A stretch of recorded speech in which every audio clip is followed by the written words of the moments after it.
Thank you very much, Dr. Parsi, for coming here. As someone who's done a little bit of diplomacy myself, I think you did a really an excellent job of portraying the fog of diplomacy. Military people use the term fog of war because of the uncertainty of understanding what's going on a battlefield. Histories make very clear something that isn't clear at all to the soldiers that are engaged in combat. And so it is also in diplomacy.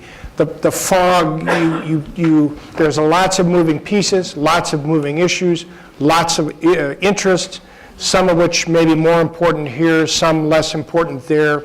And I think what you've done, Dr. Parsi, to kind of lay out some of those complexities and alternate sides of the history as it unfolded, I think was very helpful for all of us.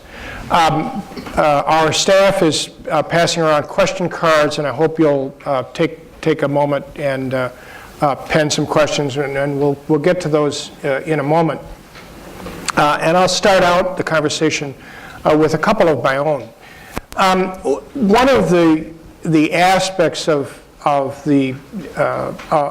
U.S.-Iran relations that you've more or less highlighted, it refers to something that I perceived in our diplomacy as well, which was that it was very, very focused on one thing, which is to say Iran's nuclear ambitions. The Bush administration, in which I served, very focused on that problem. Initially, in the first several years, overwhelmingly focused on pressure. There was an effort in the late Bush years to try to open some channels and make use of the P5 plus Germany exercise, but it was all nuclear, nuclear, nuclear.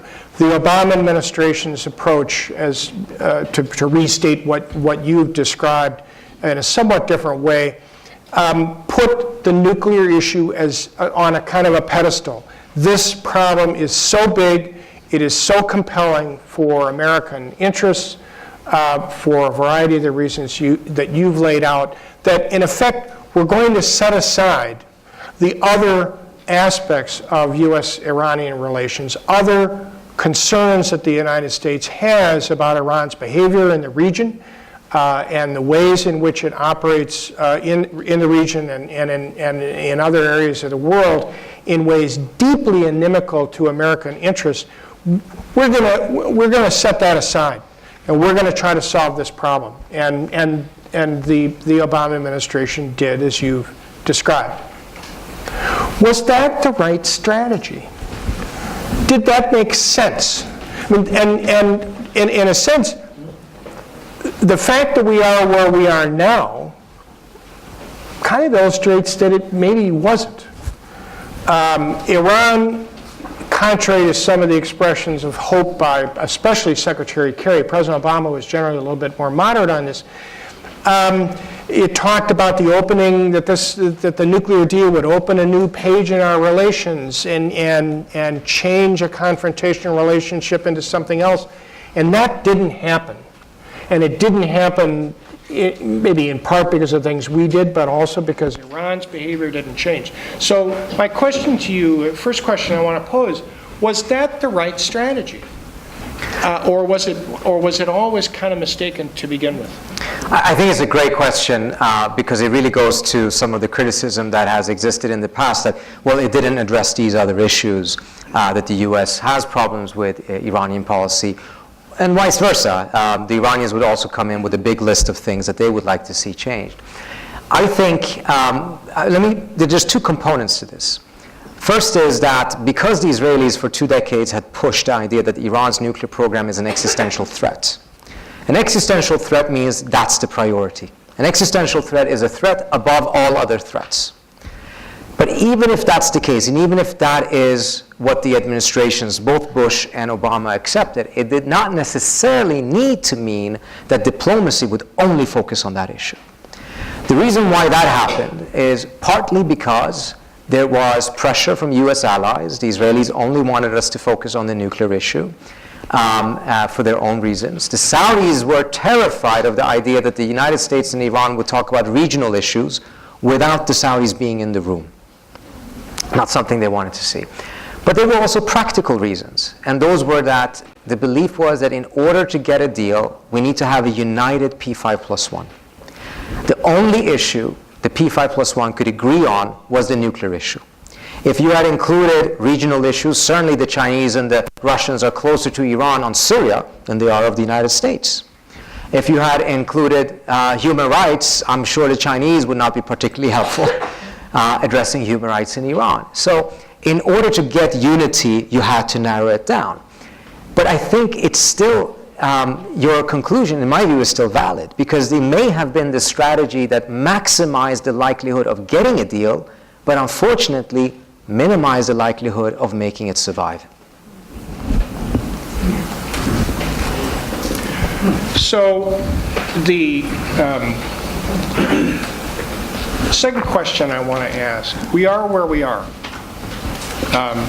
The president has withdrawn the United States from the deal. The United States now moving to put pressure on the Europeans to revert back to the zero purchases of Iranian crude oil that pertained for a certain period, and deprive the one report I read a couple of years ago was depriving the Iranians in the order of $5 to $6 billion in revenue a month. A shortfall of revenue that really kind of got the attention of Iranian leaders. And I assume we will accompany that with efforts with other buyers, with China, with India, Southeast Asia, Africa, elsewhere, potential buyers of Iranian product. The Iranians reacting in perhaps some of the predictable ways. So in the fog of diplomacy, as one looks ahead now, and you refer to this to a limited extent in your prepared remarks, but what should be the approach of the United States? And I'd ask you to accept as a given the decision the president has made. What are going to be the combination of strategies and tactics for the United States to pursue? What kinds of influence can we bring to bear? What leverage do we have with the Iranians? And how can we get a deal that addresses the nuclear problem adequately and at least gets at some of the broader problems that are very real and very important in U.S. foreign policy as it pertains to Iran? I know the premise of your question is that I have to accept the decision the president has made, but I'll be frank, I don't think he has a chance unless he undoes that decision. The idea that we can achieve a better deal, that we can address some of these other issues by going down this current path, the administration is now asking all countries to end all of their purchases of Iranian oil. Oil prices went up 3% today around that news. And the spare capacity does not exist in order to be able to stabilize oil prices if you take all of Iranian oil off the market.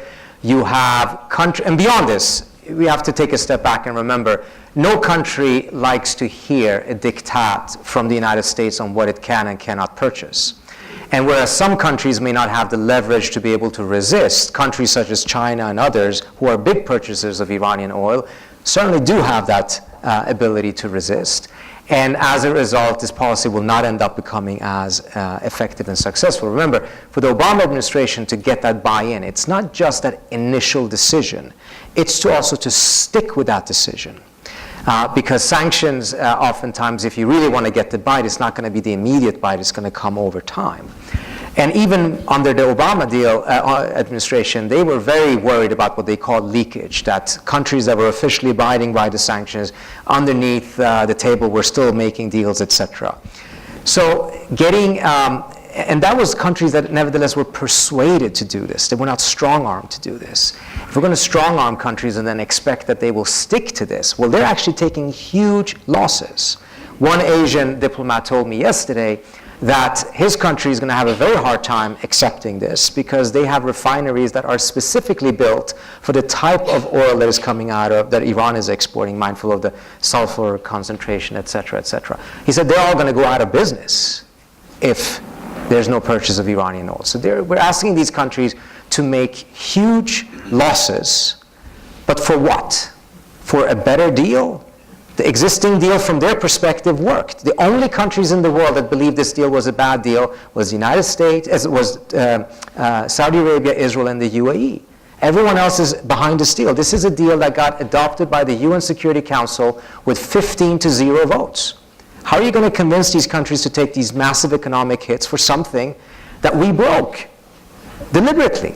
I think it's going to be very, very tough. And even for those who end up abiding by it, they're going to abide by it with a lot of anger and frustration. And in the long run, I think it's going to end up being very problematic for the United States, particularly if we then also utilize the international financial systems as our own national instrument of power. We're creating incentive for other countries to create their own financial systems, which will then cause the United States to lose a lot of leverage over time. If you had a scenario in which the Iranians had actually broken the agreement and they were cheating and there were evidence of that, this would be a profoundly different scenario. And I think there would be several countries that would be quite eager to collaborate with the Trump administration on it. But that's not the scenario that we're facing right now. So going back to, okay, what should be done? You mentioned in your earlier question that there was hope that behavior or policies on the Iranian side would change. Well, we have to remember this. The deal was only 2 years old, or essentially 1 year old when Obama left office. The idea that over the course of 1 year everything would change is very unrealistic, and that was not the expectation of the Obama administration. They were hoping that by the time the deal essentially expired, 10 to 15 years from now, there would have been a very different incentive structure for Iran, and that would have caused the Iranians to pursue different policies. Not on year 1, but by year 10 or by year 15. But there also begs the other question. What policies of the United States changed as a result of the nuclear deal? Did the United States sell less weapons to Saudi Arabia? No, we actually sold more. Did the United States not support Saudi Arabia's war in Yemen? No, on the contrary. Under Obama, they started supporting it. These are concerns that the Iranians are having. So the deal, when it comes to how we measure whether it was successful or not, has to be measured by the indicators of the deal itself. And those indicators were, will the Iranians reduce their stockpile of low-enriched uranium? Will they close down all their nuclear sites except Fordo? Will they ship out 97% of their LEU? Will they make sure that they don't do anything that can be used for military purposes? Those were the indicators. And on those indicators, they did everything according to the IAEA that they should have. Unfortunately, under Trump, the sanctions relief stopped on day 1. He didn't walk out of the deal until May, but from the very first day that he came into office, he signaled, I'm not sure if I'm going to keep this deal. I may do it, I may not. What does that uncertainty do if you're a business seeking to potentially enter the Iranian market? Uncertainty is a de facto sanction.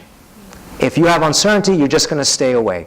You're not going to go in there and then end up being sanctioned by the US Treasury. So by deliberately infusing this sanction, he was already breaking that agreement from the day 1 that he came into office. I've got a large stack of very good questions, and I want to turn to those. Several of them deal with the question that I had, and that is to ask you to talk a little bit about the internal dynamics in Iran and how those dynamics relate to Iran's nuclear ambitions, its regional ambitions, Iran's inability sensibly to deal with the United States because the dysfunction works in a couple of different directions. It seems to me, looking back on the ebb and flow of Iran since throughout my professional life, I joined the Foreign Service in 1979, the year colleagues and friends of mine were taken hostage. You have a large cadre of now very elderly clerics who have essentially largely monopolized power for themselves. They're getting old, attempting to cling to power, sharing it to some extent with elected authorities, but kind of not in some important ways. You have a dynamic society, young, well-educated people interested in being part of the world, an economy that is got all kinds of problems, to some extent induced by sanctions, to some extent induced by corruption, mismanagement, bad investment decisions, and the like. Lots of pressures going on. Talk about that internal dynamic and how it relates to what Iran is up to in the region and the nuclear piece. So if we start off with what you mentioned, it is a young but nevertheless aging. It's not as young as it was 10 years ago when everyone said half of the population is under 30. Now they're under 40. But this is actually important because the demands that they have is a little bit different from what a very large segment of society that are 20-year-olds. But it is a very dynamic society. It's a very well-educated public, and one that is absolutely there's such dismay that they're so isolated. They so yearn to be connected with the outside world. The idea of Iran being isolated is a complete anomaly for Iran's history for the last 3,000 years. And they want to connect with the outside world, and particularly with the United States. This is part of the reason why the nuclear deal, when it was struck, was overwhelmingly supported by the public. And you could see Rouhani's popularity figures and Javad Zarif's popularity figures go through the roof because they really wanted to end this break out of this isolation. There is, as much as there is a strong anti-American sentiment amongst hardliners in Iran, the population in general tends to have very positive sentiments towards the American people, towards the American culture, American values. They don't sense any deep sense of animosity to the U.S. They're critics of U.S. foreign policy. And this is an important point to differentiate. It's not as if they're fans of U.S. foreign policy, but they're also not fans of their own country's foreign policy. So they can differentiate a country from its government and its foreign policy. They are now deeply frustrated because they were hoping that this deal would actually lead to a better economic situation, lead to greater connectivity with the outside world. And you're quite right when it comes to the economic situation. The main problems at the end of the day are mismanagement, corruption, which is just through the roof. You have the IRGC that essentially is functioning as a mafia inside of Iran. And those things, incidentally, make sanctions more effective. A more properly run economy would be more resilient against those type of external pressures. The outlook right now inside of Iran is very, very grim. The confidence in the idea that the economy can move in the right direction, lead to a more open and more connected Iran. Also the idea that the domestic reform that many people had hoped Rouhani would undertake, that he's only done to a certain extent. If you had a very optimistic population 3 years ago, today it's shifted quite dramatically. And that is very much a connection with what has happened with the United States and the nuclear deal. I used to be very, very hopeful about Iran. And I am still hopeful in the long run because the society itself is so dynamic. If you compare it to other societies in the region, you have in many cases in the region countries in which if their autocratic leaders were to be overthrown, there's a high risk that the society would produce an even more autocratic and radical leadership. Iran is the big exception, in the sense that the society is light years ahead of the government when it comes to values. Having said that, it doesn't mean that if there's regime change today, tomorrow there would be a democracy in Iran. But when you take a look at where the pressure for democratization is coming from, that actually is effective, it's from the Iranian society itself. Take a look at what happens at the city council elections in Iran. They coincide with the presidential elections.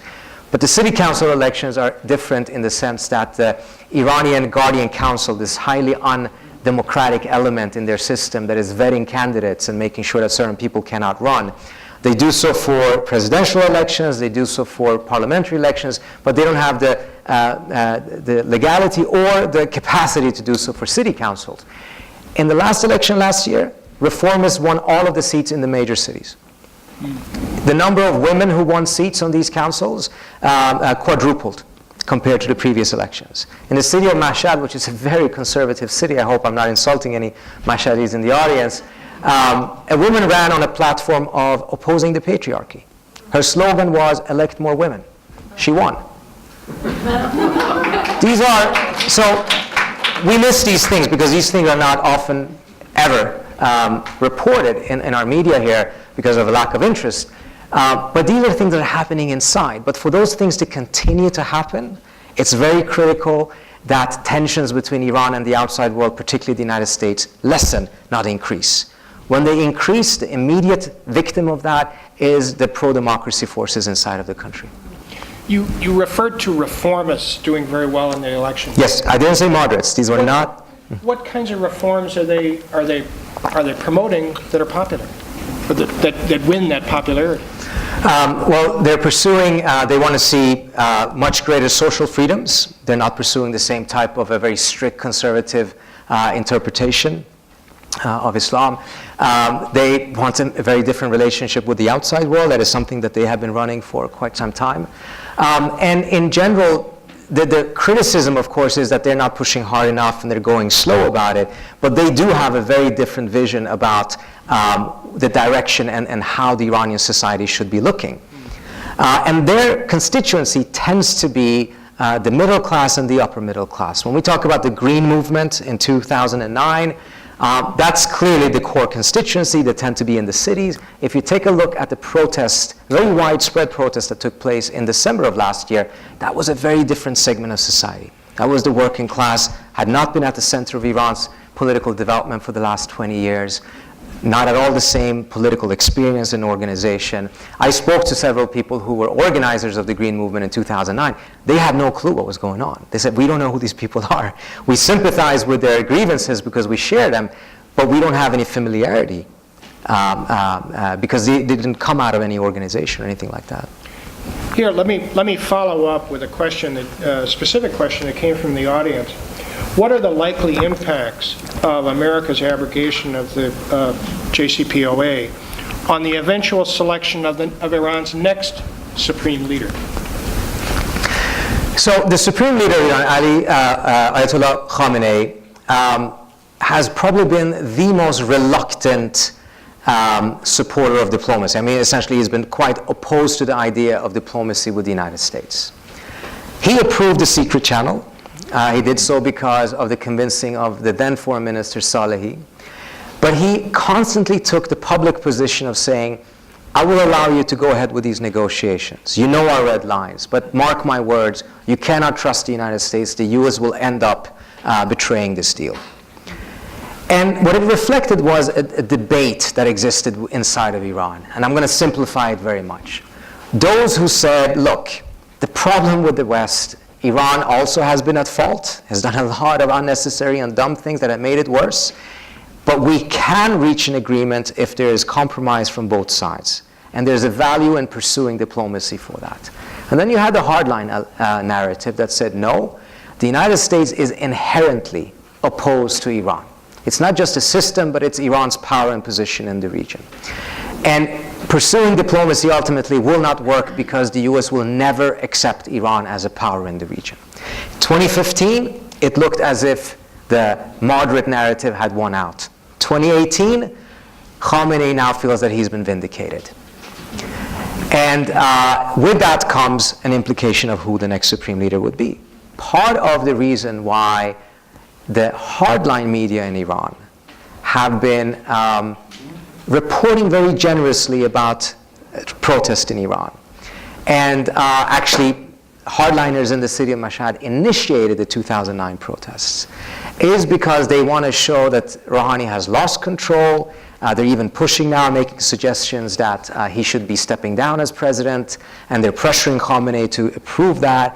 And part of the reason for this is not that they're fearing that he as a lame duck would do a lot, it's because they want to eliminate him from having the chance of becoming the next supreme leader. That's what the big fight internally and inside Iran is right now. Everyone is positioning themselves to see who will come and take over after Khamenei. And what's the timeline for that? I mean, that depends on when he dies. I'm not a doctor, but is this months or a couple of years, or is that long? Well, really far there's people in D.C. who have predicted that he would die almost every month for the last 10 years. He's hanging in there. They've been wrong for 10 years, but at some point they're going to be right.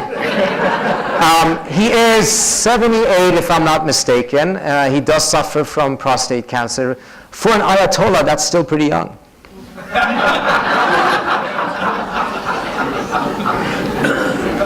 It's a cheerful thought. Okay, there are several questions that focus on the region, Iran in the region, and American Western interests in the region. One writer notes there are many topics in the Middle East that would demand Iranian cooperation with the West, issues where the imperatives actually push both sides to want or at least need to cooperate with one another. But what are the broader implications of for those imperatives of Iran's support for insurgent groups in Syria and Yemen, particularly given that this support provides fuel for American criticism of Iranian actions? You could add to that Iran's relations with the Saudis, Iran's engagement in Afghanistan, and then there's a sidebar. Could you talk about Iranian soft power and hard power in the region? How Iran uses its hard power, its soft power, as it looks at and deals with its problems in the region from its point of view? As a result of Iran's involvement in Syria, Iran's soft power in much of the Arab world right now is more or less non-existent. This has been, beyond the fact that one could criticize it from a moral perspective, but this has been very, very costly for the Iranians. And there's been an immense amount of criticism of it as well, particularly from the reformist side, who have opposed the idea of supporting Assad. That criticism, however, has ended up being much more muted after 2014.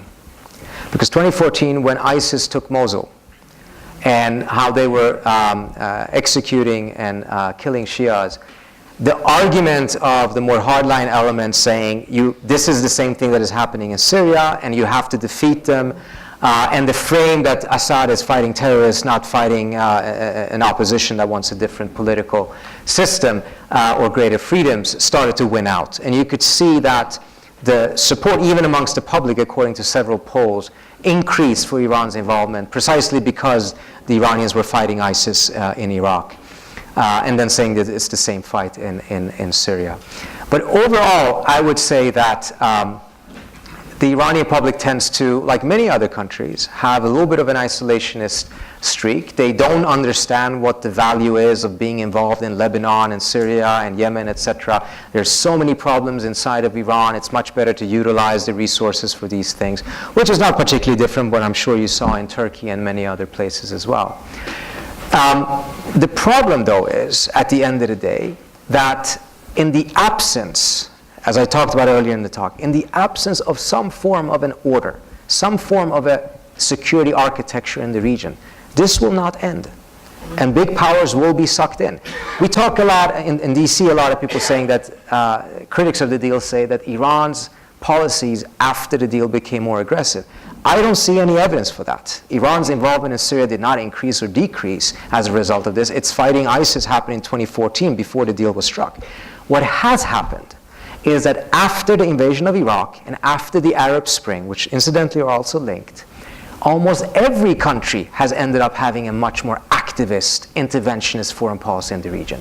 Take a look at Saudi Arabia. Saudi Arabia used to have a very subtle, behind-the-scenes diplomacy. You hardly ever knew what they were really looking for. They used Egyptian diplomats to actually do most of their bidding. And what is Saudi Arabia doing now? They have a 4-year invasion of Yemen. They have a blockade against Qatar. They kidnapped the Lebanese prime minister. I don't know what category to put that type of an act in. I don't think anyone else has done that. This is dramatically different from what you see Saudi Arabia do in the past. Take a look at Turkey, where you were ambassador. Erdogan was talking about a no-tensions policy. Now he has tensions with every neighbor and is activist in many different scenarios. This goes back to what I said earlier on. In the absence of a security architecture, you're going to have powers that have the capacity feeling sucked into all of the different vacuums that are being created. The only solution for this is not to go down and say, well, all of this is Israel's fault, or all of this is Iran's fault, or all of this is Saudi Arabia's fault. The solution to this is to actually create a new security architecture through a diplomatic avenue. It will take time, but it will be far less costly than what the current strategies are, and make sure that all of the major powers are at the table. At the Geneva conference that existed in the past to deal with the Syrian situation, immediately after the JCPOA was struck and the U.S. ended its containment policy of Iran, the U.S. shifted 180 degrees. Prior to that, it had pushed for Iran not to be at the table because the containment policy meant that we would not like to see the Iranians at the table. After that, the U.S. position was that Iran has to be at the table. Obama even had to call the king of Saudi Arabia and tell him, don't you dare call in sick, because the Saudis were threatening not to show up if the Iranians showed up. But they did show up, and it was the first time since 1979 that you had the Russians, the Americans, the Saudis, and the Iranians all at the table at the same time. That's what we needed to invest in. That's what we needed to pursue in order to be able to resolve these problems. Arming this group, arming that group, I mean, where has that led to? Just more fighting. And this civil war, most civil wars actually, unless there's foreign intervention, tend to end within 12 months because there's simply not enough weapons and ammunition to continue it. This has been going on for 5 years because of foreign powers intervening. Iran, Turkey, Qatar, Saudi Arabia, the United States. French soldiers are in Yemen right now fighting with the Saudi coalition. And incidentally, I just want to say this because I think we have to be a little bit, we have to look at what our own actions are also doing. The Swedes, my former boss at the UN mission when I was an intern there, who's now the ambassador of Sweden to the UN, introduced a resolution just 2 weeks ago calling for a ceasefire in Yemen to avoid this assault on the port city of Hodeidah where 170,000 children are trapped. Well, guess what countries vetoed that resolution? The United States and the United Kingdom. This is not helpful. There's several questions that